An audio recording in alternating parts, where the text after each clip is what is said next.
जैसा कि अभी अतिशी मैडम ने बताया कि बीजेपी की 1 साल की सरकार की उपलब्धि ये है कि उन्होंने ये साबित किया कि अंग्रेजों ने फांसी घर नहीं बनाया, वो भी साबित नहीं। अंग्रेज क्रूर नहीं थे।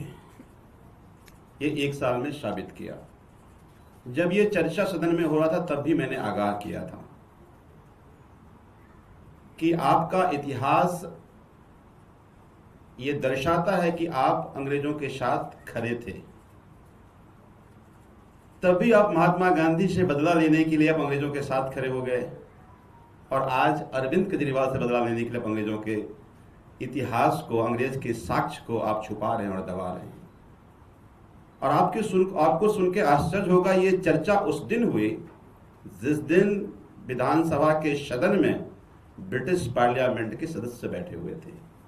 उनके सामने उनका गुणगान किया गया, उनको बताया गया कि नहीं, जब अंग्रेजों का शासन था तब कोई क्रूरता नहीं हुई, कहीं कोई फांसी घर नहीं बना, कोई फांसी नहीं हुई। हमने तब भी तथ्य दिए थे। और अध्यक्ष जी ये कह रहे हैं कि हमने नक्शा मंगाया था और उस नक्शा में हमें बताया गया कि वो टिफिन घर था।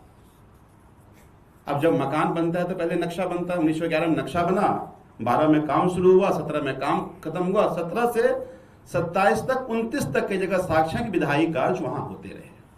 हमने भी कहा कि बिल्कुल ठीक कह रहे हैं आप कि उनके नक्शा में वो कोई घर रहा होगा, लेकिन हमारा ये कहना है कि 1927 के बाद क्या घटनाएं हुई उसका जिक्र कहीं नहीं है।